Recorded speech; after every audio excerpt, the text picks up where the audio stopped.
Müasir dövrün uşaqları televizordan çox telefon, planşet və kompüterlərə baxırlar. Günün çox hissəsini, hətta deyərdim ki, bəzən sabahdan axşamadək müəyyən fasilələrlə texnoloji avadanlıqlardan istifadə edirlər.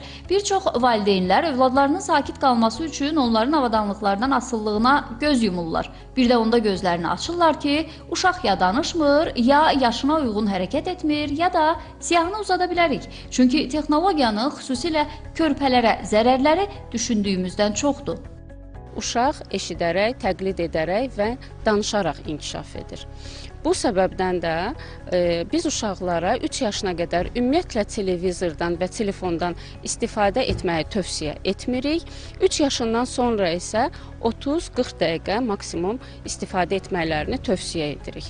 Və valideynlər unutmamalıdır ki, məktəb dövründə də nə qədər çox uşaq telefondan, televizordan istifadə edərsə, bir o qədər çox diqqət əksiliyi pozuntusu yaşayacaq ki, bu da təhsilə birbaşa təsirini göstərəcək. Valideynlər unutmamalıdır ki, uşağı böyüdən ekran yox, valideynin sevgisi və uşağa qarşı olan münasibətidir.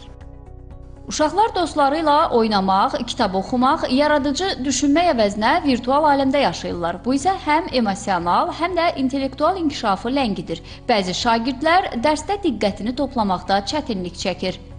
Telefon və televizordan daha çox istifadə edən uşaqlar əslində əsəb gərginliyi olur, onların psixoloji problemi yaranmış olur. Bu da özünü istər-istəməz dərslə göstərmiş olur. Çünki uşağın yadda saxlama qabiliyyəti, dərsi dinləmə qabiliyyəti, eləcə diqqət dağınıqlığı yaranmış olur. Bu da istər-istəməz təhsil mühitinə aqressiya ilə uşağı gətirir və nəticədə uşağın dərsə marağı, dərsə diqqəti pozulmuş olur. Mütəxəssislər bildirir ki, uşaqların ekran qarşısında keçirdiyi vaxt təkcə ünsiyyətə və təhsilə yox, həm də sağlamlığına ciddi zərbə vurur.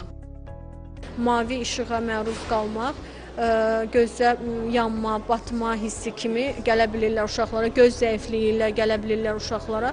Bundan əlavə düzgün qaydada oturmadıqlarına görə və davamlı boyunu əyib telefona və televizora baxdıqlarına görə duruşlarında da problemlər yaranır, əyilmə şikayətlərlə gəlirlər. Məsləhətimiz valideynlərə odur ki, 2 yaşın altını ümumiyyətlə ekrandan uzaq tutsunlar. Çünki texnologiya müasir dövrün tələbidir. Ondan imtina etmək və ya qadağa qoymaq isə doğru addım deyil. Lakin balacaların gələcəyi ilə yanaşı onların sağlamlığını da düşünməliyik. Asəf Zeynallı, Əli Abbasov, Çinarə Vaqif, Tiri Səhər.